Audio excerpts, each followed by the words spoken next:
Good afternoon, everyone. Time for episode 35 of Kur's Rage. We're going to start at page 373 in the chapter entitled Vlad Sherroan. And let's start where we left off from episode 34.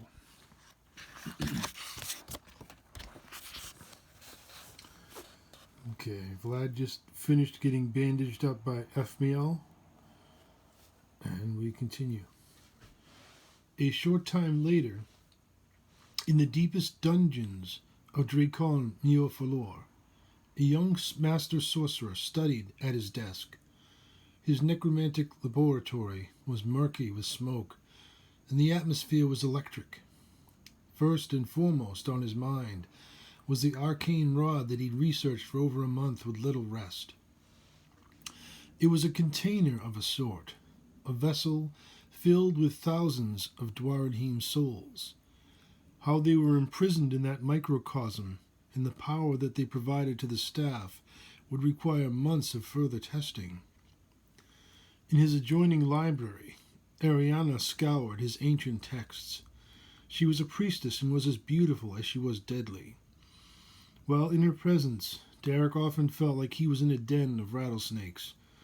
What made it most uncomfortable was that there was no clearly defining line as to which of them held greater rank or wielded more power.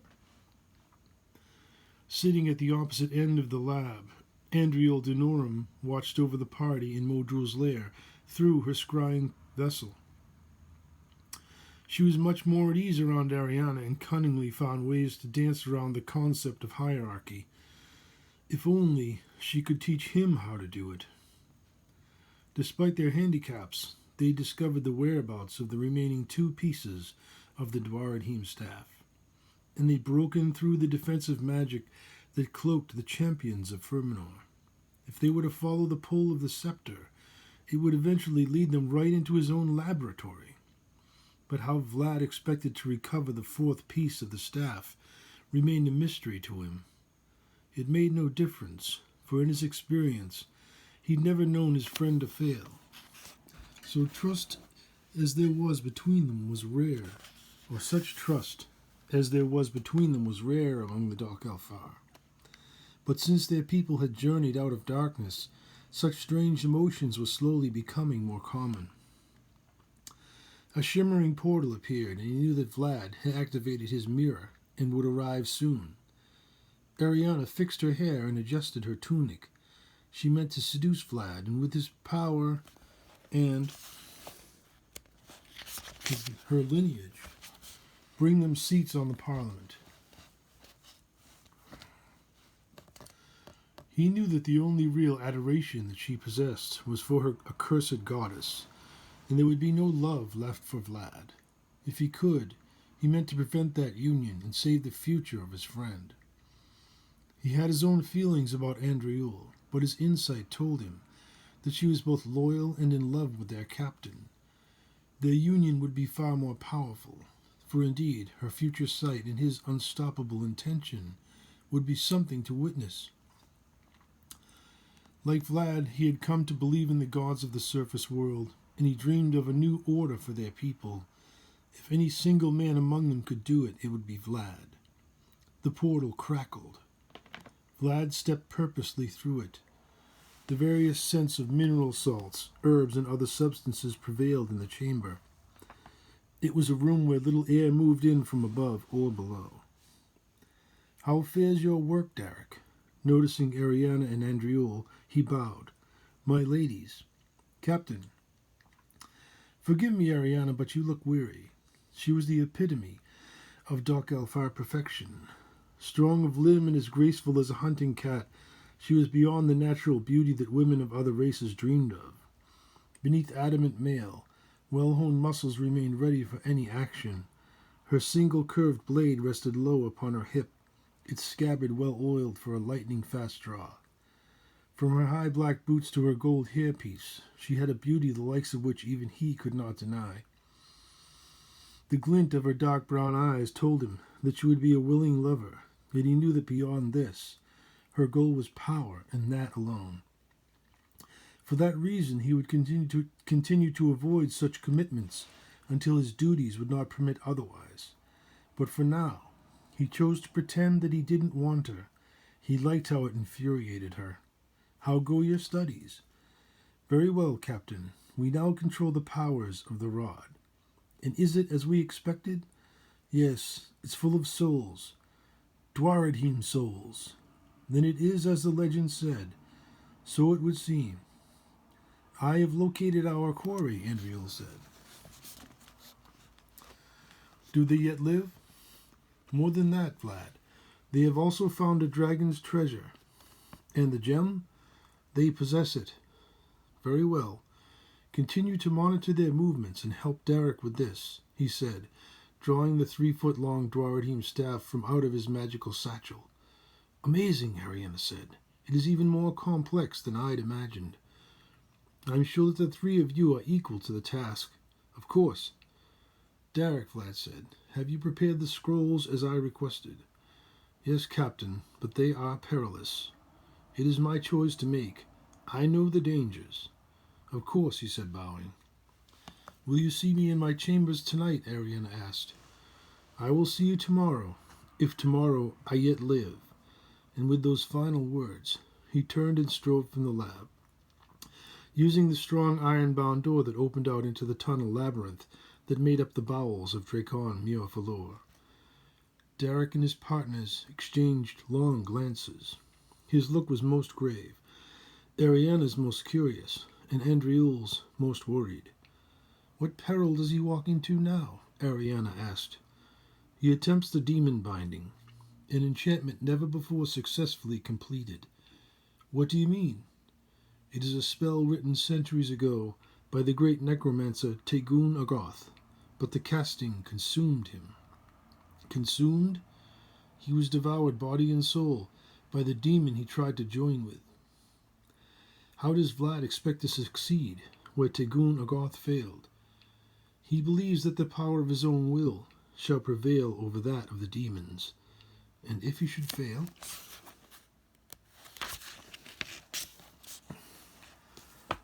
then I will be offered his command, Derek said, understanding her implication. But I would warn you against thinking such thoughts while he yet lives. Rising from his ornately carved desk, he met her eyes squarely. His desktop rested on the floor between them like a castle wall, its very legs carved to resemble human skeletons chained to the desktop as if they dangled from dungeon gallows. It was his own design, a part of his arcane mind.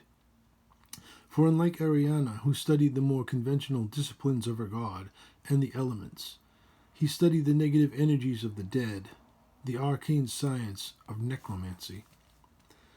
Perhaps then, Ariana purred, you would accompany me to my chambers. Her voice was laced with her charms, luring and convincing. A lesser man could not refuse, but I am not a lesser man, and I also value my life. Lothdia does not favor those who deny her subjects love. Nor does she favor the foolish and impulsive, Andriel scolded. You forget that we still have work to do. I am tired and must retire. You would do well to remember your place, seer, and we shall see who denies whom at dawn. Shadows. Vlad was well aware of the intricate web of politics around him, but he cared little for the petty squabbles of his underlings. He knew the danger of Ariana's attempts to use her sexuality to achieve her goals, but he was a fine judge of character, and he chose his teams with such thoughts in mind. Her wiles might have worked on other members of his team, but he knew that Derek and Andriel were immune. Together their skills would do much. Derek would provide the intellect, Ariana the fire, and Andriel the water. The pot would simmer well, but wouldn't boil over. Ever since he'd read Tegun Agoth's experimental notes, he'd planned to attempt the demon-binding spell himself. It involved a complex formula requiring the purest elemental components and the most perfect techniques. Any failure in the casting would end with the caster's doom. But he'd spent months gathering the specific components that he needed and studying the wizard's ancient formula. Indeed, he believed that he found the fatal flaw within Tegun's own experiments, and he'd created a new solution. Acquiring the elemental components that he needed had caused him great hardship. Among them were the vile blood of a giant spider, 3 wing scales from a living gold dragon, the scalps of 7 frost giants, and the still beating heart of a demon. All these and more he'd attained, although none of his donors had given up their components willingly. The demon's heart was growing tired, its cells slowly dying despite his telekinetic control. He had to work fast. The door to his private quarters was invisible from the hallway in which he stood. He found its location by counting paces from the 3rd left turn of the 27th corridor within the dungeon passageways of Dracon Muirflor. The intricate lock within it was designed by Derek, and it could only be opened by someone with his particular ability, for no keyhole existed for a thief to probe into with his picks and tools. Engaging the lock's tumblers with his mind required a finely tuned concentration that he developed from the moment he discovered his strange gift. It only required the slightest, most passing effort now. The stone floor of his chamber was highly polished. It gleamed with freshly laid wax, free of any scuffing footprints. It was a good sign, as anyone moving about within his room would leave such marks of their passing. At the room's center, a great triangle of power was inlaid, crafted of mithril by the finest dwarven smiths. All about it were the symbols and runes that the spell required. He meticulously painted them over the course of 7 days and 7 nights. A cold brazier with a gold cauldron above it stood at the triangle's center. The cauldron was filled with the materials that he gathered, and into this he laid the demon's still beating heart. As long as its heart lived, its spirit would be forced to remain, and if the spell worked, the demon's essence would be linked to his own, for him to control forever. Then, stepping back, he spoke the first words of the demon binding. And lo, the triangle did glow with power, and the heart rose up to float waist-high above the cauldron. The first and easiest portion completed, he took a deep and grateful breath. The magic was moving now, and would preserve the heart until the final words were spoken. He had gained time. Moving to the northernmost corner of his room, he stood before his full-length mirror. Its black frame was held aloft by statues depicting dragons locked in mortal combat. Standing before it, he enacted the second portion of the casting, fixing the image of himself firmly in his mind. Removing his armor, weapons, and clothing, he memorized every part of himself from head to toe. His concentrated gaze traveled from his long, even hair to his pale blue eyes of the surface world, sharp hawk-like nose and high, back-swept cheekbones. He burned every feature into his memory by force of will, because if he left one detail out of his mind and let in uncertainty, then the demon would have a doorway through which it could breach his psychic defenses and possess him. And so he focused on every detail of his body, from his V-shaped back to his well-toned muscles, to his highly conditioned hands and feet, hardened and calloused by years of training in the 7 Dragon style of Dragonian martial arts. With the image of himself fixed in his mind, he took up his magical broom from the altar to his right and ritually cleansed himself from head to toe. There could be no thoughts of failure, no negative emotions holding him back, only victory, only control. With his broom, he imagined all such impure thoughts being swept away, and soon he was ready. From his warlock's altar he drew forth his dagger of sorcery, black-handled and with a razor-sharp blade. It was of length from the tip of his middle finger to the base of his wrist. Striding to stand again before the cauldron, he ignited the brazier and began the spell of weaving. Recalling the magical formula of the spell, he chanted each word in rune as it walked across the lines of force generated by his will. Then at the proper instant, he drew blood from his left wrist and spilled it over the demon's heart, mingling it with the items in the cauldron. With his words, he invoked the spell and imposed his will over the demon's own. But its thoughts were abysmal, alien, and the blackest evil, and he wasn't prepared to meet such a terrible and dark soul. It worked its might against him, assaulting him with visions of terror and boyhood fears. Vlad struggled, and the fight was his alone, but he was a man of the strongest individual will, and he found a strength in life that the demon could not match. He rose up, and the demon cowed. He wrested all the parts of the demon that he wanted, and cast all the rest into the fires of the abyss, and the demon's individual spirit was destroyed. All its abilities and nearly limitless knowledge became his, and with each of the powers that he took from the demon lord, more of its heart was consumed, until it was no more.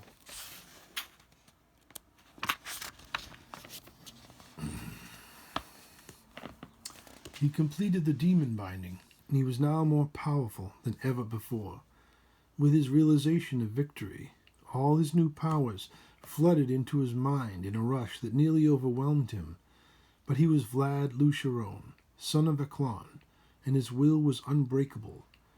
A lesser man would have been devoured by the demon's awesome power, but instead of fighting the beast's deadly tide, he allowed it to flow over, around, and past himself, and in that manner he became invincible.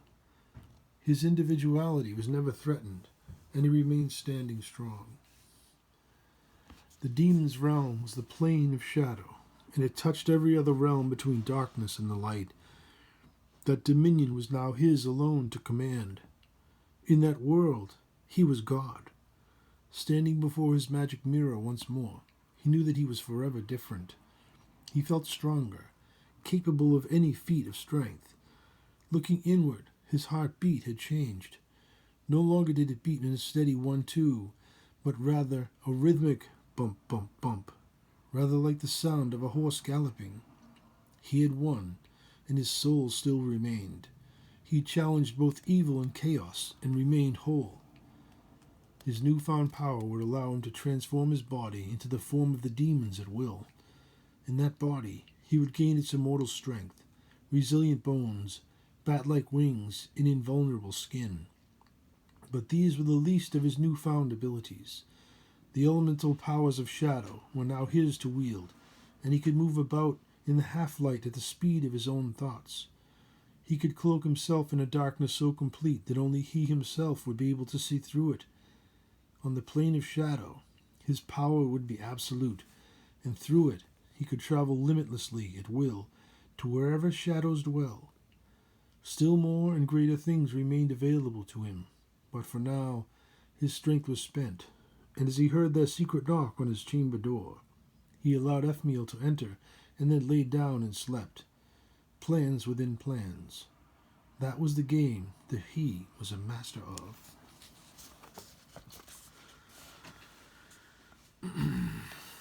The secret way. Standing at the edge of the still, muddy bowl that had held Modrul's muck-encrusted treasure, they compared their map to the area before them. Kalor activated the scepter, but it brought no clear results other than down and south.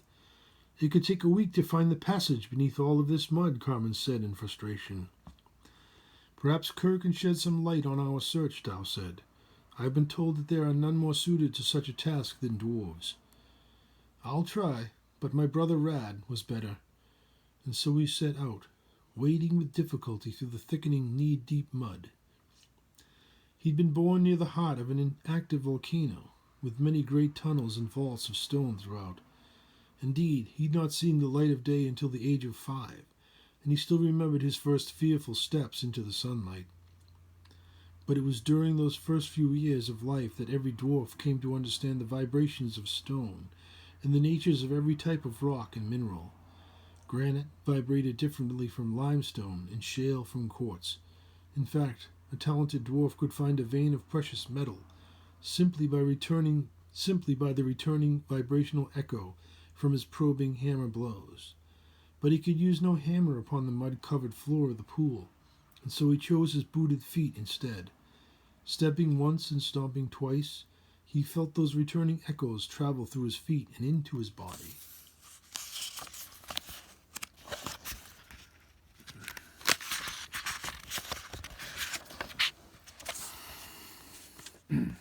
In time, he could again hear the returning hum, as he'd learned as a child, and everywhere he strode, stepping once and stomping twice, the floor seemed solid. But finally, when he'd reached the very center of the pond, he found something. His returning echoes came back weakly and broken. There was some kind of shaft beneath him. "I found something," he said, and everyone was even more surprised than he was, because none of them had any idea of what his particular walk was going to accomplish. Walking through the mud to meet him, they all wondered if he'd finally lost his mind, or if he had, in fact, found something. Leading by example, he grabbed a rusty shield from the pile of trash and bones, and he began to dig.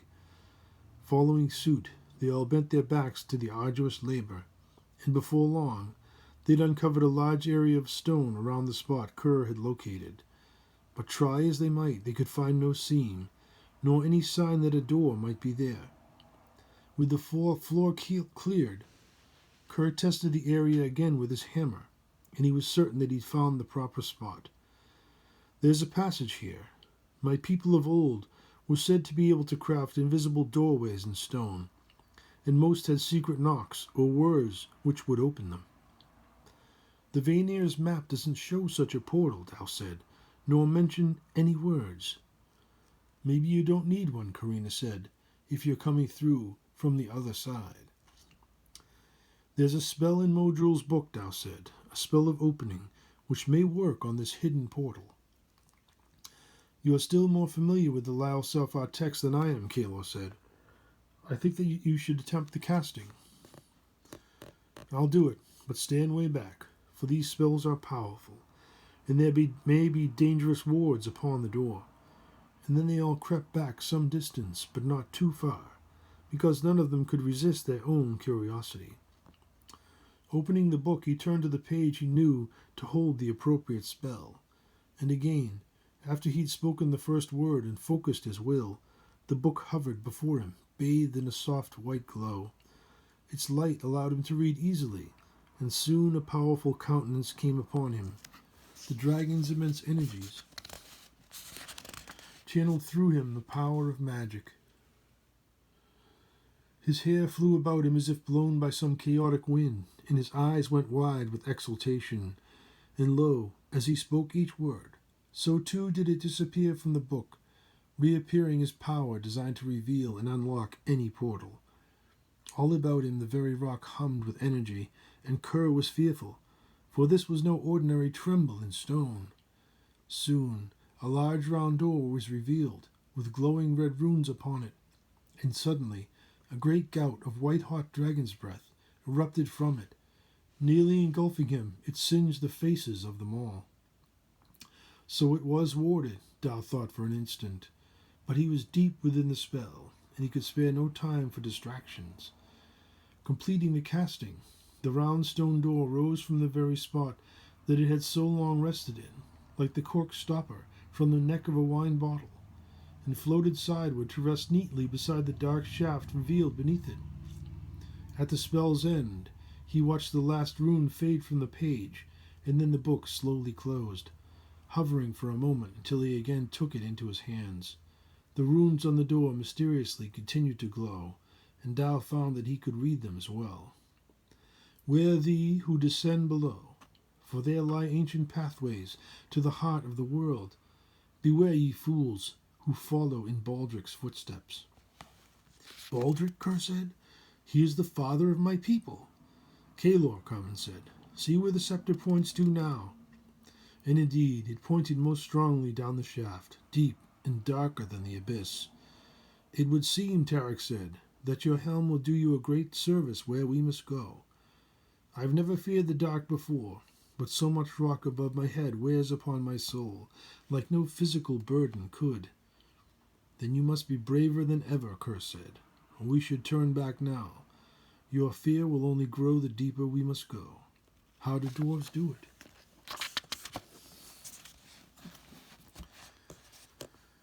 "We feel the same way about light and open spaces as humans do about the stony depths.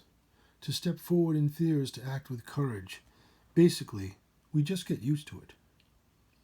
"But it's best that we don't go at once," Tarek said. Our food supplies are low, and I must tell the horses not to wait for us." "You can speak with them?" Leander said. "I remember speaking to the Orc's mastiff somehow. It was a meeting of the minds, but usually I can only understand feelings. As you know the minds and hearts of most animals, I know the ways of horses. Descending the face again after the storm will be dangerous," Kur said. "I will go as well and help in the climb." "And I as well," Carmen said. "Cloud Seeker will help us in the hunt." "Then I will go also," Leander said. "It will require the strength of 4 to carry up enough food for us all." "Very well," Tarek said. 4 will be enough. To bring any more will only heighten our chances of being seen." Once again they descended the windswept face of the mountain and found the travel downward somewhat easy, for they sled-like for much of the distance. In the valley, Carmen brought down 2 large deer, and Tarek a brace of 6 snowshoes. It was afternoon before they found the horses, as they had traveled far in search of food. Windrunner bore several wounds from some predatory cat, but seemed strong enough. With kind words, Tarek and Leander spoke to the horses and told them to run for home. They all shed many tears as Alger and the other horses reluctantly obeyed, trotting and then galloping out of sight. They feared for their chances, but they had no other choice. Tarek and Carmen shared a brief but meaningful embrace full of a myriad of emotions. Among them perhaps were, in what kind of a world must a man and a woman wear armor in which to survive? In what kind of world can an elfin man not love a human woman? But the northern wind reminded them of their painful reality, that their world, as tumultuous as it was worth fighting for. With little hesitation, they turned their minds again to the present, for some bitter truths were simply part of paths that each chose for himself. Finding their hidden supplies by the thunderstruck tree, they drew forth all the things that they'd need to travel in the underground chambers of the earth: ropes, iron spikes, mallets, extra boots, and knitted socks. All these things and more they placed in their mountaineering packs with the greatest care, and mined for economy of space. Into the remaining void they placed all their harvested meats, including the fortifying heart and liver of the deer. Before they descend into the unknown, they'd eat and drink their fill, not knowing where the next meals might come from. Climbing back up to the cave was far more difficult the second time. They all carried weights far in excess of what they were accustomed to, and if it wasn't for Kur's skill at climbing and judging the icy slope, then they'd all have been swept to their deaths by an avalanche or a fall. Reaching the safety of the cave, their luck prevailed, although Carmen's hands were nearly frostbitten. Relaxing around the campfire, they sat back against their pack frames in the welcome exhaustion of physical accomplishment. To their surprise, the coins and unclaimed treasure was completely gone. Karina explained to them that while they'd been hunting, they had themselves been very busy. "We hid the rest of the treasure in a deep recess along the east wall of the cave. There were many loose stones along the base of the wall, and we used them to conceal it." "I packed several small bags of gems into our packs," Dartin said. "A king's ransom. Who knows what we may need payment for down there?" "And not so much as a copper piece," Dow said, "is visible to the naked eye." "Even a thief would have trouble finding it," Kalor joked, but all he received was a dirty look from Carmen. "Let's perk that fire up," Kur said. "I'm so hungry I could eat a stoneworm." And despite their mixed feelings about stoneworms, all of them agreed that food was an excellent idea. And that's where we'll end episode 35. We're going to start up again at the top of page 386 for episode 36, which should bring us to the end of the book. Thank you for listening. I hope you enjoyed the segment. And as always, remember to read Rads Rage, part 1 of the Duaredheim Staff Saga by me, and the following novels. Thank you for listening. Have a great night.